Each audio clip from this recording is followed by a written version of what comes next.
Rich men north of Richmond, Lord knows they all just wanna have total control. Living in That is such a valuable piece of advice there. These are the sorts of things that we should talk about right in the first 5 minutes of the podcast. Started giving people free quotes. In sunshine and rainbows, it is Definitely a thing for just being a solo The operator. change in mindset makes a massive difference. Welcome to Aussie Lawn Stars. All right. Welcome to the dungeon, Cassidy. How you doing? Thank you. Yeah, good. How are you? Oh, I'm getting a bit of a headache, to be honest. Oh, I actually woke up with one of them this morning. I was like, that's pox, but it managed to go away, so... Yeah, well, it's been unusually hot up here. It's the end of winter, but it's still winter. Yeah. And 22 degrees during the day, pretty comfortable. Yeah, right, that's But pretty good. I've actually been doing physical work, and so I'm like, oh, man, I'm a little bit dehydrated, and that's started a headache. Yeah, I reckon I was the exact same. Melbourne's sort of been the same with weather at the minute. I mean, this Yeah. weekend is the Fall Drive show. Stoked to go there, but it's going to be 20 and sunny. Nice. Whew. So, yeah, it's actually going to be pretty hot in terms of Victoria. Yeah, definitely. I know you will vary in Victoria at the moment between single digits all through the day and nice warm, almost too hot days. Yeah, so last week it was pretty much, I was in shorts and t-shirt all week. And then this week I was in pants and a jumper yesterday and it was flogging down. So it's like you can never win. Yeah, well, I'm still in short sleeves at the moment, short pants, short sleeves, and it's quite comfortable. But Yeah, right. by the time we finish this interview, it'll be cooling off, hopefully. Yeah. Yeah. So, look, I reached out to you. I stalked your profile for a little while first, and then you messaged me, and I'm like, Yeah. good timing. So before I went out on my own, I was working for someone else and I Yeah. was listening to Aussie Lawn Stars while I was working. And that was Nice. back in 2022, 23. Yeah. Look, Yeah. you're the perfect case study for Aussie Lawn Stars then, because I want people like you listening to Aussie Lawn Stars. Well, there you go. I think I literally looked up gardening podcast on, I think it was Apple Podcasts, and you popped up. So I started listening to it, and then I saw because I think you've had I'm not sure his name, the guy from Jim's. The Jim Penman, yeah. Yeah. Well, Jim. Yeah. Yeah, goes in the name. And I was listening to it and I was like, I wonder how all of these people actually do it. Work for themselves, and then here I am. So it's worked. Well, this is perfect, because I want to know that people thinking about starting a business will listen to Aussie Lawn Stars. Yeah. Well, they definitely do. I did. So yeah. Perfect. That's the advertising catch I need to just put out there, pump out there all over Facebook and Instagram and everywhere. Yeah, definitely worked for me. Got a few tips and tricks, and then I just ran with it. It was like, okay. So, who were you working for? And I don't need their name, but what sort of business? So it was a property maintenance business.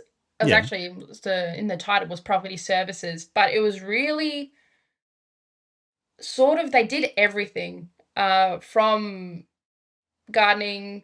It was pretty much all NDIS orientated. There was only a few private jobs that they were doing, but they had contracts for schools and all that sort of stuff. So one day I could be gardening, and then the next day I could be plastering. So it was really a mixture of everything, which I loved because I didn't like doing the one thing.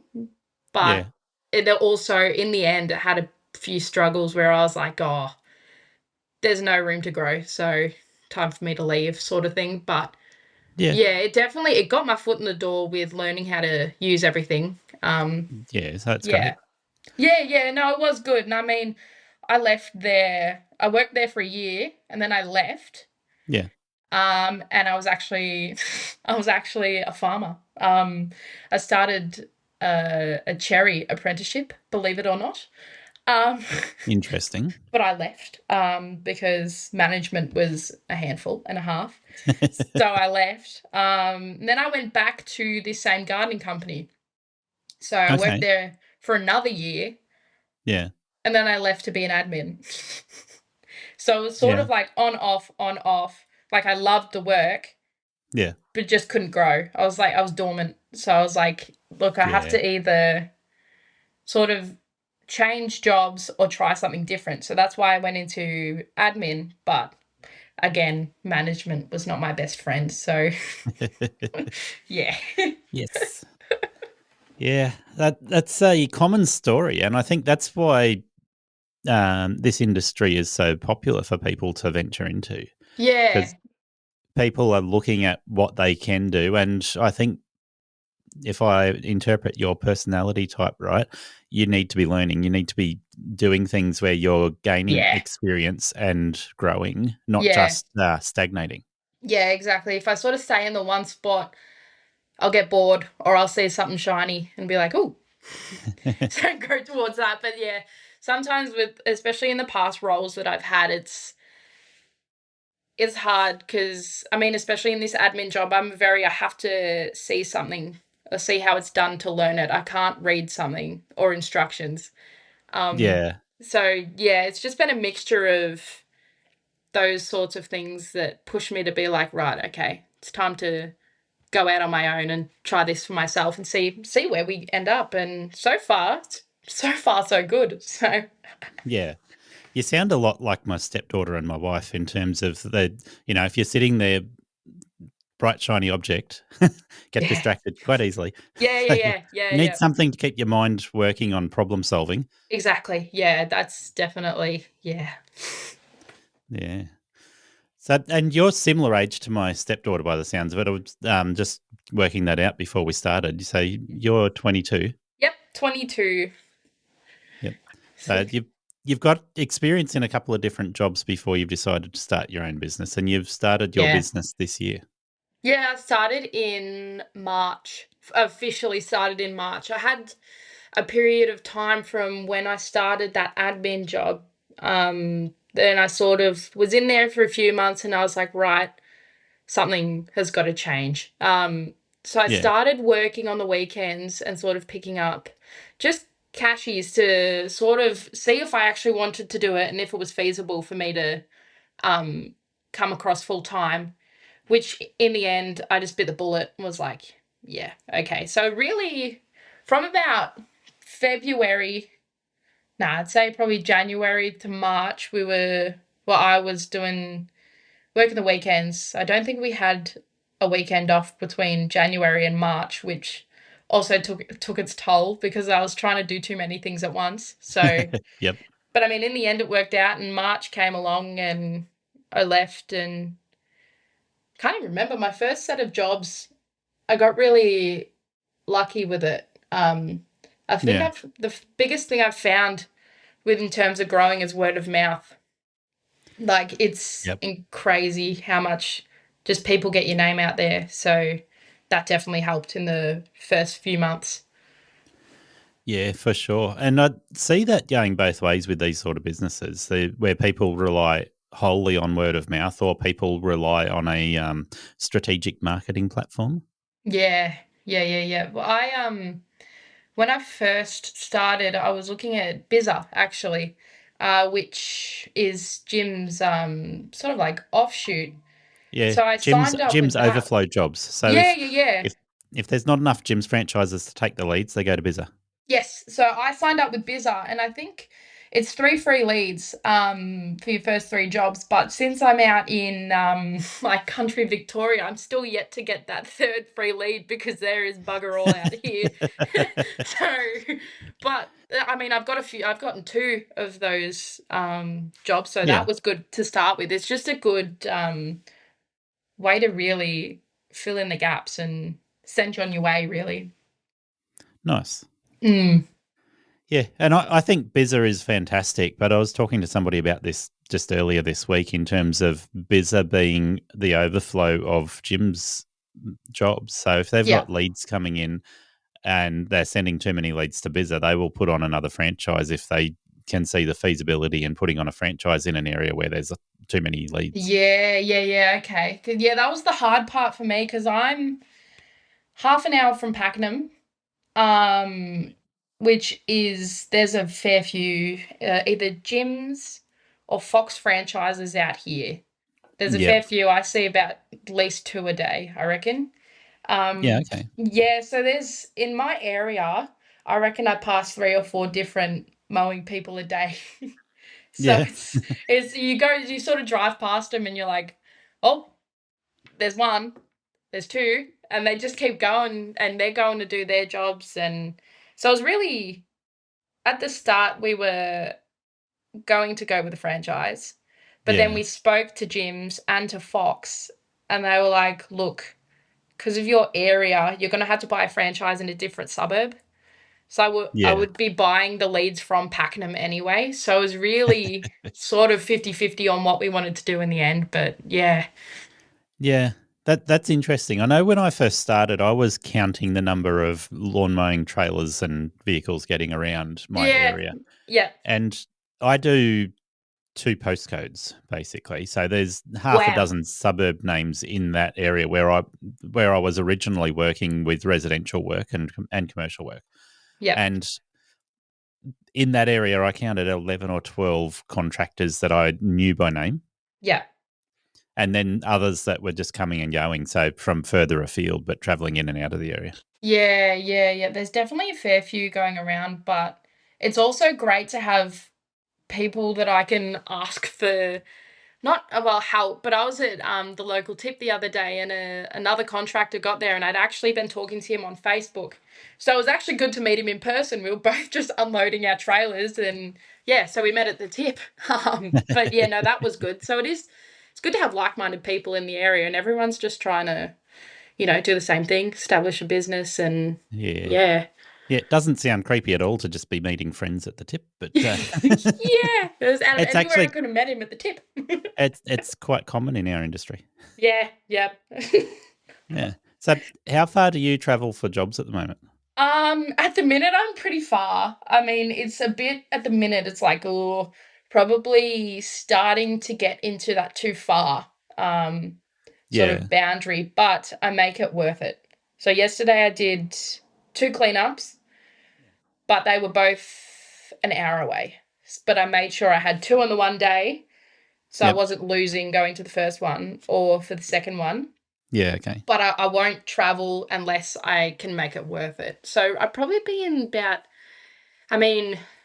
Warrigal's about an hour from absolutely everything. So I'm about the hour. I cap it at an hour. Yeah, okay. Yeah. Yeah, that makes sense. And I think it depends on how desperate you are for jobs to fill your schedule out, right? So exactly. Once you got a full schedule, you start narrowing it in and going, okay, I'm only going to take jobs that are more profitable or better route density.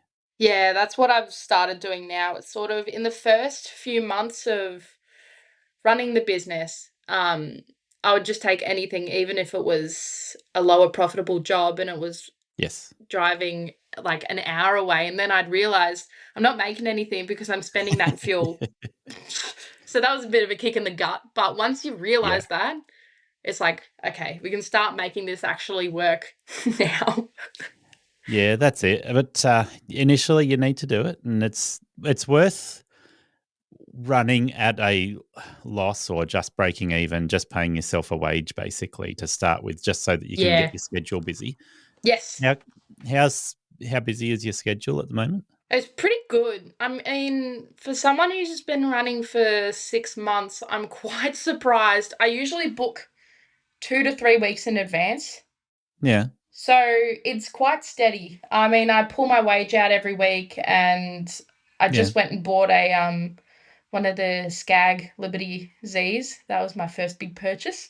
Nice. But yeah, it's definitely, I'm busy, so it's good. And we started at a really awkward time too, being March. It's like I started around the same time. It was towards the end of March from memory. So end of March, early April was when I got my start. But I bought a few customers, a small run. And within a month, I was sitting there twiddling my thumbs with not much to do. Welcome to Aussie Lawn Stars. Do you want to leave your job to create a profitable and enjoyable lawn and garden business? Aussie Lawn Stars shares the stories, lessons and advice to help you grow a healthy, productive, efficient and sustainable business. Do you want more or simply have a question about what you heard? Contact Aussie Lawn Stars at iCloud.com or look me up, Gary Ashton, on Facebook and Messenger for individual help. Business coaching helps you to have the right mindset and perspective when it comes to daily decision-making, planning, or knowing what to look for to improve your business. thinktankcoaching.com.au has helped me, and they can help you move towards your business goals. Visit their website or email them, thinktankcoaching@outlook.com.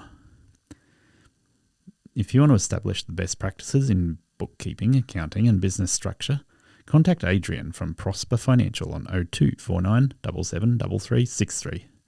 And you all need to head to Lawn Mowing Contractors Australia and the Australian Professional Lawn Contractors Facebook groups for supportive communities focused on our industry. Yeah. So if you're booking yourself out 2 or 3 weeks in advance at the moment and you're sort of coming out of winter, which it's ramping up, you're going to find you got a problem in another month. Yeah, I'm hoping. It sounds bad, but I'm hoping to be swamped. But now I'm like, at the minute, I'm like, it's getting to that point where I'm tired. Now, your business name, am I right? Is that a combination of your name and your partner? Yeah, so his name is Jake and my name's Cass, so it's Jacass. But we sort of get a few head turns because they're like, what? Like my cars stick it up. And I've got a big, my dog is actually the logo. She's a Kelpie. Yeah. So on a graphite, I've got a graphite Triton, and it sort of turns heads because it's bright blue, and they see the blue dog, and then they see the name, and it's like Jackass. And I was at the servo the other day, and this old guy comes up to me and looks at the car and goes, "Yeah, nice," and walked off. I was like, okay. But it turns a few heads, but it does have meaning behind it. It's not to be offensive. Yeah, and I also got a call the other day from a customer, and she was like, "Yeah, I just don't want you to do a jackass of a job." And I was like, "Oh, okay." I actually didn't think of that in the name anyway, but yeah. Yeah, I can imagine for some people would struggle with it. Yeah, it was definitely when we first started, because it actually came from a different thing that me and Jake were previously doing, because we do a lot of fall driving and camping. Before we bought the house, we were out every weekend.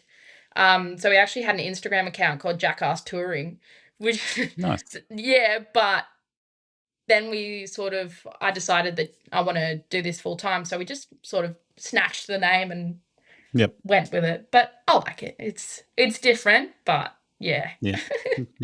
I'll have to look up your Instagram account after we're finished. And it's a bit dormant because we haven't had time to go and do anything else, but hopefully in the future we'll get to do some of the more extreme tracks in Victoria. That'd be good. Or actually in Australia, yeah.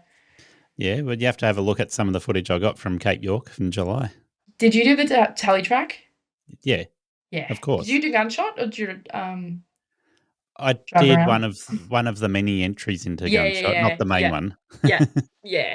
Oh, it's definitely one of those ones that you sit there and watch and go, "Oh, I want to do that," but then I reckon I'd get there and be like, no way. Well, I don't know if you've seen my Hilux, but it's got the canopy on the back, and when I had the rooftop tent on top with the solar panel on top of the rooftop tent, I'm like, yeah, I saw that video from last season where somebody went into Palm Creek and rolled ass over tit, so to speak. Yeah, I saw that. No, we actually had a setup before we changed it, pretty similar to yours. We had the canopy, one of those big rooftop tents. We had a 2301 and all of our stuff piled into the canopy, and it was so top heavy. Yeah. So it's like if we were to do it back then, I reckon we would have been in that same situation as old mate, just flipping over and Yeah, well, I had a look at that entry into Palm Creek, and it is steep. Oh, yeah. Yeah. Oh. So we did another one of the chicken tracks through Palm Creek. It was still worthwhile and entertaining, but without the risk of the main one in. Yeah, exactly. How long did it take you? We did 3 weeks so we're Yeah. Newcastle, Lake Macquarie area, 3 weeks Mhm. from home to the tip and back again. Yeah, cool. So I did 3 days from here to Cairns, spent Yeah. 3 or 4 days at Cairns, and then 2 weeks from Cairns up to the tip and back to Cairns, and then rush back down home again. Yeah, cool. It's definitely a bucket list thing that we want to do in the future, but it's just a matter of time.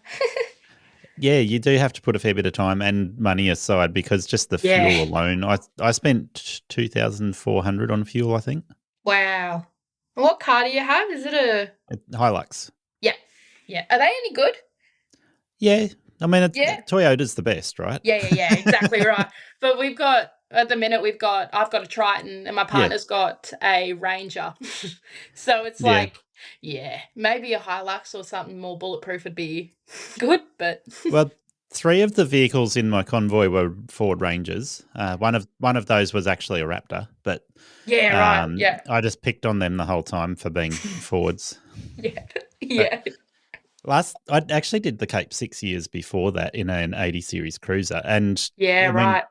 the Hilux is weak by comparison to an 80 series. So just Yeah. massive difference in what you can and can't do. Yeah. Yeah, right. Yeah, but that was good fun. I'm glad we did it again. Yeah, no, it looks awesome doing it, so got to be one of those things that we eventually get to do. Yeah, well, now that I've set my vehicle up for touring and doing that sort of full driving, I'm planning a few more trips in the future. Yeah, cool. Especially down in the New South Wales area, there's a few tough tracks that you can do, but I mean, half of them have been graded now, like Little Red and Big Red, they've been graded, but Yeah. they'll come back. Just a big storm and they'll be fine, so. Yeah, well, at Lake Macquarie, we got the Wadigan Mountains here, and you would have seen a lot of video footage around the Wadigans here. Yeah. And it's only a few hours up to Coffs Harbour where some really great tracks are as well. So Yeah, cool. It'd be close to everything up there. That'd be great. But my group of friends are keen to do the Victorian High Country next winter. Yeah, the high country is the best. That's the sort of we used to go to the high country every chance we got because when I lived with my parents, it was literally 2 hours away and you'd be at Craig's Hut. So it was like so close, but now we're sort of another hour back. It's like going there is a whole thing, but the high country is the best. It's so good. I'm heading down to my stepdaughter's place tomorrow, and it's at Albury, so it's a 7-hour drive down to there. Yeah, right. Yeah. So, but yeah, the Victorian High Country, I want to do it. I'm just not sure about doing it in winter.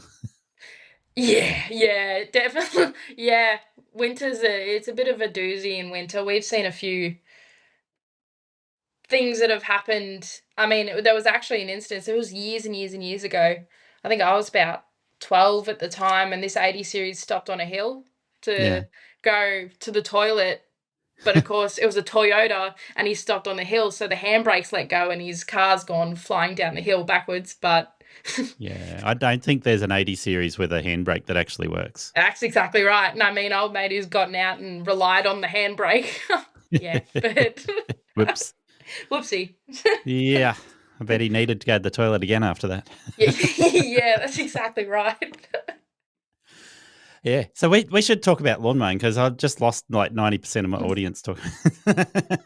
Yeah, right. Lawn mowing. we can talk about motorbikes, but it's the same story. I get told off whenever I talk about motorbikes. Yeah, right.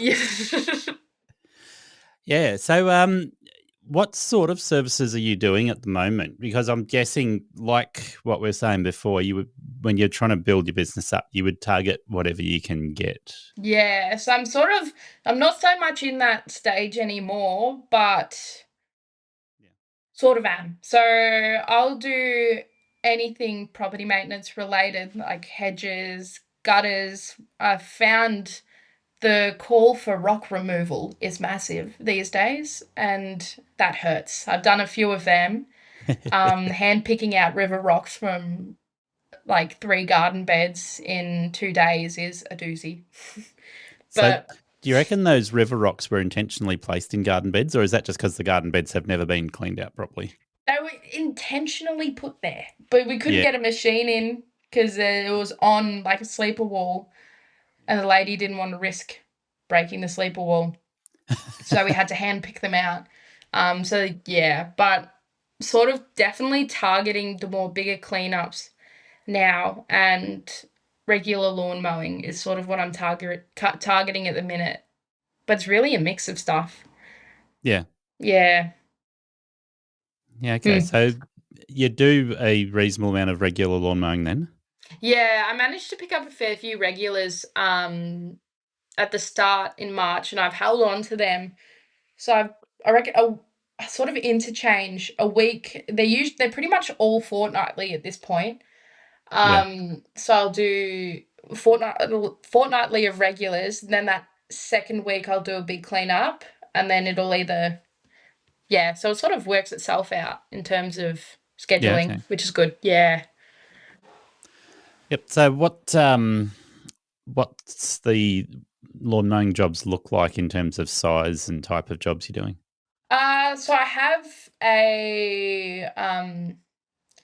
they're all pretty residential, although I do maintain a fair few properties that are commercial. So that's good to have too. And yeah, that came along in the past couple of weeks, so that took another weight off my shoulders. So they're all pretty much residential, and even the commercial ones are residential size. There's only a couple of office blocks in there, so yeah, but they're easy at the end of the day, where you're just weed spraying and pruning. That makes life a lot easier. Yeah, fair enough. So not a lot of lawn mowing involved with those ones. Nah, not really. And if it is, I'll be able to get the ride-on in. So I just sit down. Yeah, okay. Yep. Yeah. Yeah, that was going to be my next question, is how much of your mowing is with push mower or versus ride-on? So the ride-on's been a new addition. Like, I got that 2-3 weeks ago. Yeah. And before that, I was just taking everything that I could. And I rocked up to this job. And the day after, I went and bought the ride-on, because I rocked up to this job and the guy's like, "Do you have a ride-on?" I'm like, yeah, I do. Yeah. And he goes, "Okay, it's just pretty big. Are you sure you're going to be able to push mow?" And I'm like, yeah, no, I'll be fine. And I literally, it was like an acre. I went and bought the zero turn the day after that. That was a bit of a doozy. I broke myself that day. But yeah, they're all pretty, I can get it in, which is good. Yeah, push mowing an acre is a good way to wreck yourself pretty quickly. Yeah, and you can't get it short enough, and yeah, it took me 4 hours to cut the whole thing. But then it's like the grass is still long, and yeah, it was the whole thing. So I was like, okay, time to upgrade. But I mean, with the Skag, I went with the 36 inch deck. So it's still small enough to get into the majority of backyards. Yeah. But there is a couple where I've been unlucky, and I'm like, oh, I'm going to have to get the push mower out now. That sucks. But yeah. Yes, that's the benefit of getting a small ride-on, is less push mowing, right? Yeah. We're going to get the stand-up one. Yeah, But the 32. Yeah, I was going to get that, but then I don't know why I was just like, oh, I'll get the zero turn instead. I mean, so far so good. So Yeah, you probably saved a few dollars going for the Liberty instead of the V-Ride.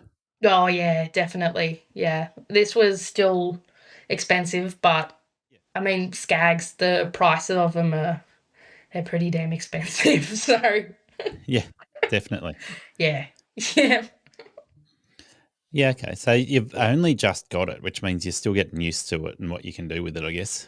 Yeah. There's been a couple of times. Well, first off, I got yelled at by my fiance because I was just giving it a burl in the driveway, and I ran straight into a tree with the chute. So, yeah, but it's definitely been a learning curve. It took me a few days to be able to back it off the trailer comfortably. Yeah. But I've yet to tip it on its side, so that's something. Or even turning too sharply, and you'll cut in and you leave massive donuts in the grass. So it's all been a lot of learning. But yeah, it's good. Or when you turn it off too quickly and you haven't let it idle and it backfires and it is so loud, it scares the crap out of you. Yeah, found that out the hard way a few times. Yep, that overfuel bang. Yeah. That's very loud. Yes. Yeah, you don't want to do it too much. No, I've figured out the way to make it not do that anymore. So, yeah, those first few days were definitely trial and error. Too much backfiring can be detrimental to the airbox. Yeah, exactly right. And that's what Jake was telling me. He's like, you can't do that. And I'm like, I don't know how to not. But with the Skag, if you're sitting on it, you have to move the arms out to put the handbrake up. Yeah. And if you don't do it in that order, it's some order like that. If you don't do that, and if you lean over the handlebars to pull the handbrake up, it'll turn itself off and go bang. Yeah. Yeah. I don't know which way it goes, but it's something like that I've figured out makes a god-awful noise.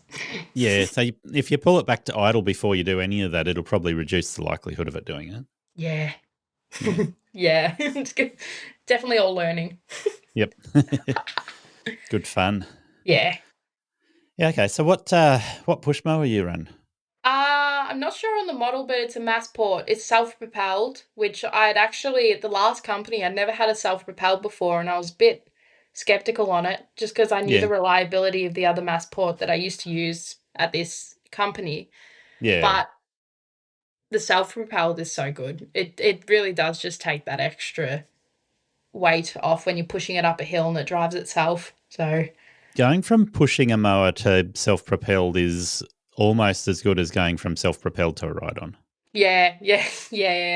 I've had a couple of instances where I hate with a passion lemon trees, and I'll sort of mow right up close to the lemon tree and I'll let go of the mower, but my hand will still be in between the self-propelled lever and the actual handle, and you'll squish your fingers between it and the lemon tree.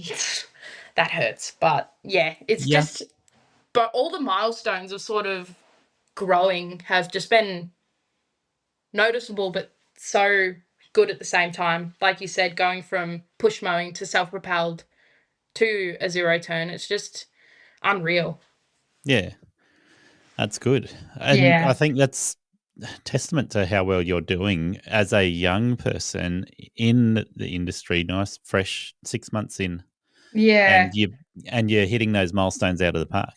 Yeah, it's been good. But yeah, like I said, a lot of learning, a lot of the way I was describing it the other day is sort of you're on a running track and then you get hit by a boulder and then you get back up and start running again, and then you get hit by a bus and then you get up and start running again, and and you fall on your face, and but you just got to make sure your momentum is greater than the obstacles that are smashing you. Yeah, that's exactly, no, so far it's been great and the momentum is good. I'm outrunning the bus, but yeah. Yeah, so I guess we're going to take a break, but when we come back from that break, we want to talk about some of those things, talk about the numbers and the business structure and how that will help you break through all of those barriers without getting stuck and throwing the towel in. Yeah. Thank you for listening to Aussie Lawn Stars. Please remember to rate and review the show on the Apple Podcasts app or the player you use. Exciting new shows are released every Monday. Make sure you follow or subscribe to hear the next episode.